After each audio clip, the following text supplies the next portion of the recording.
Hello, I'm Ellie. I'm a freshman at ETHS. Hi, my name is Izzy. I'm a junior at ETHS. We're here with Councilmember Jonathan Nieuwsma. Jonathan Nieuwsma. I represent the 4th Ward in Evanston City Council. Pronouns he, him. Thank you for inviting me here today.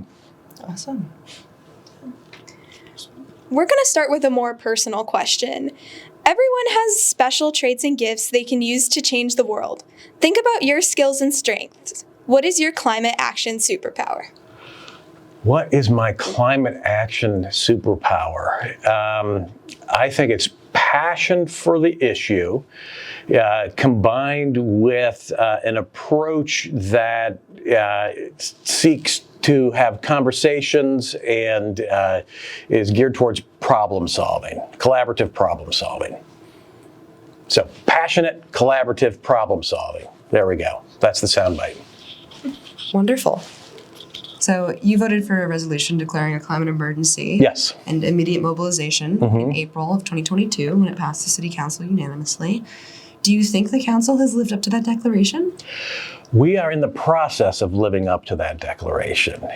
We have continued to take any number of actions towards implementing our Climate Action and Resilience Plan, the CARP plan. Every year we're passing or having City Council approve an action plan for that year. And intentionally we structure that plan to be a reach.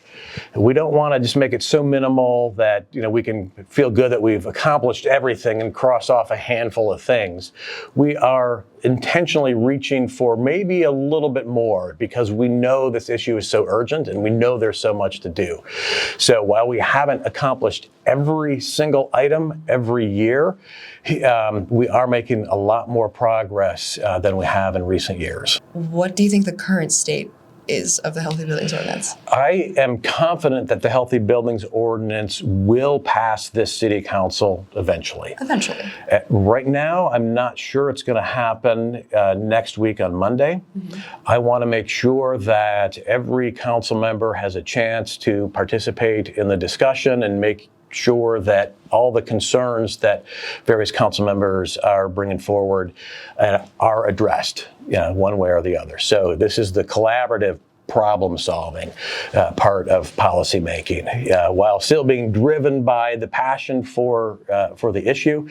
I do think we're going to get there, and hopefully we will pass it with maybe even more than the minimum required 5 votes. And did you foresee kind of this amount of pushback from business leaders? Yeah. Some are misguided, some are valid. Did you anticipate this kind of pushback? I don't think anybody's surprised by this kind of pushback from building owners, since this is a new thing in Evanston. It's something that we've been working towards for a number of years, and it's been on the radar of folks who are really paying attention. But until something comes out in writing, there isn't something for building owners to react to.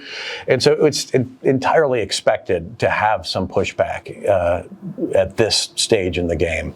And if we look at other communities that have done similar ordinances, building performance standards ordinances, the same thing there. Building owners in New York City, Washington, D.C., Cambridge, Boston, all had similar concerns. So nothing that's happening here is really surprising.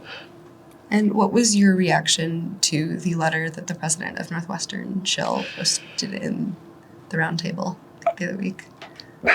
I was disappointed in that letter. And getting back to the collaborative problem solving, I think we, the City of Evanston and Northwestern, could do so much more together if we were in a space where we were collaborative and solving problems together rather than butting heads and at odds with each other. And, I attended President Schill's inauguration address a couple years ago, and as one of his priorities for Northwestern, he mentioned the importance of climate action. And I will take him at his word that climate action is important for the university, not only for research, but also for operations. And Northwestern has a plan already to reduce their carbon footprint on campus. So I see no reason why we can't, establish a really collaborative partnership and advance causes that both institutions are passionate about. Thank you. Moving on, many of the policies before council are future-based, like Envision Evanston, the Healthy Buildings Ordinance, and CARP.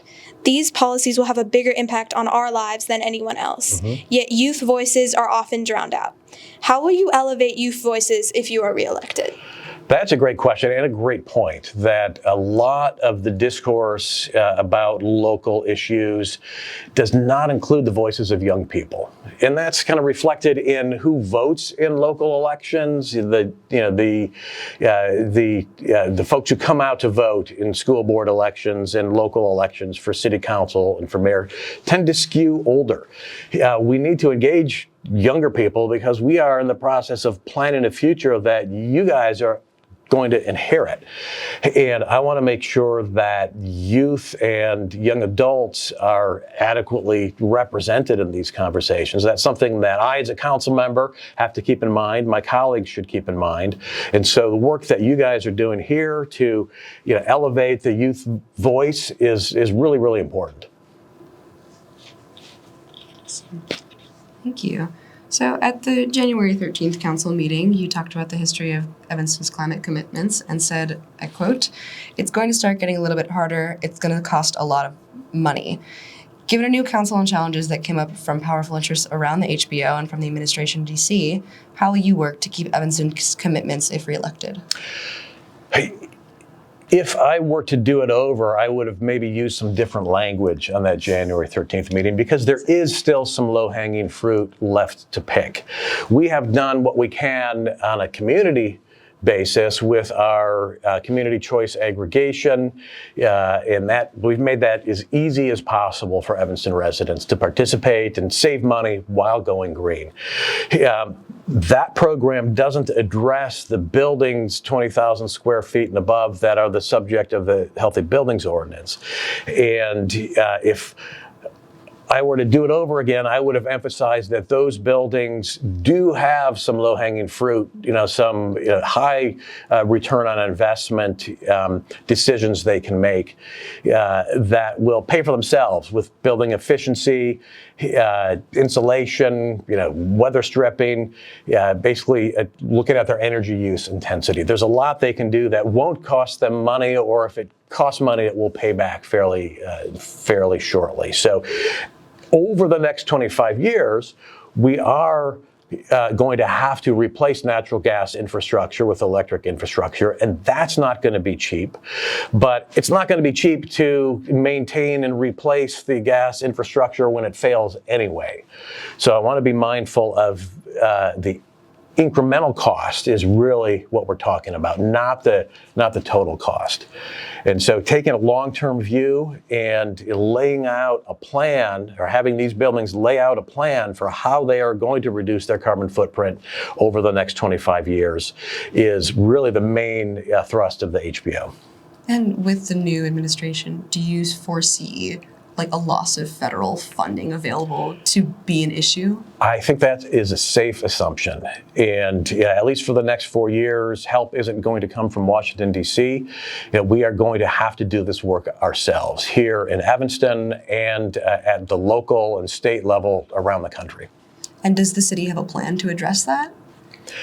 We are certainly keeping an eye on the federal funding, and the HBO is based in part on a $10.4 million federal grant.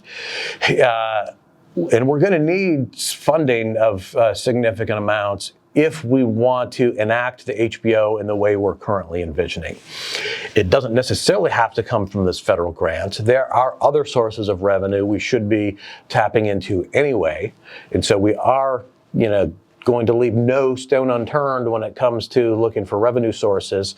And we are, kind of at least making some initial backup plans for what if this federal grant doesn't come through.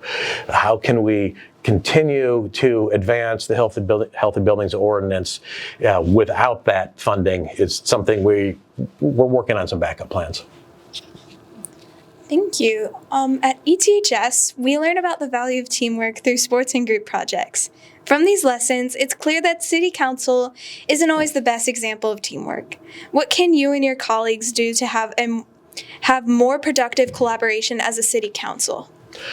That is a really good question. And something I've thought about is how can the 9 members of City Council, the 10 if you include the mayor, how can we kind of collaborate together more effectively? Because it is really difficult. And in a way, I'm going to suggest it's even more difficult than state or federal level politics, where there's a party difference. And you're on the Democratic side, you're on the Republican side, and there's really 2 points of view that are struggling to be heard.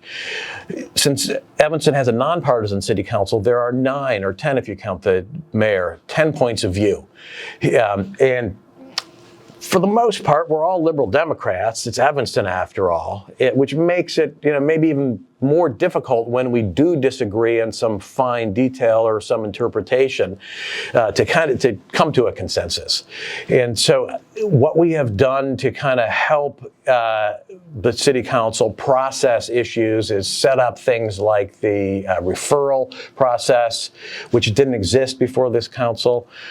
What we require now is if there is a law or ordinance that a council member wants to advance, they need to have 2 co-sponsors sign on before it can even start moving forward. So that structure is designed to start building some consensus or allow some coalition building before the legislative process starts. Another thing we can do is to communicate more amongst ourselves one-on-one. Now, everyone on the city council is very mindful of Illinois' Open Meetings Act regulations, and those exist for a really good reason. Like, we don't want decisions to be made behind closed doors in a smoke-filled room. Decisions should be made in public. But it really helps going into those public discussions if we have an idea of where our colleagues stand and what their concerns are. And the only way to get that information is by one-on-one conversations with council members offline, kind of outside the glare of the spotlight, behind the scenes, so we can have a more informed and productive discussion when we do go into session. Thank you. And one last question. How did you get here today? How did I get here today? Well, I walked, and I rode a car, and then I walked again. So 2 out of 3? Sounds pretty good. I am looking forward to my next term on the city council to continue the work that we've been doing over the last 4 years. This is my first term on the council, but for me, the work goes back further than May of 2021. I've been part of the climate action movement in Evanston since 2008, which is when my wife and I moved to town. That's when I was born. And I turned 17 next week. and I want to be able to hand it over to you and folks in your age group feeling good about what we've accomplished. And we have done an awful lot over the last 17, 18 years. We've reduced our community's carbon footprint by 40%, more or less, depending on exactly how you count. We have all of Evanston households are eligible, and most are participating in community choice aggregation, which is renewably generated electricity. That's been a huge part of our climate action success. Community groups. I used to be president of Citizens Greener Evanston, which is now Climate Action Evanston, and they continue to be the leading advocate for climate action in town and a really good source of information and education for stakeholders through town. So I've been doing this work since I moved to Evanston, before you were born, and want to continue doing it for at least 4 more years before you run for city council.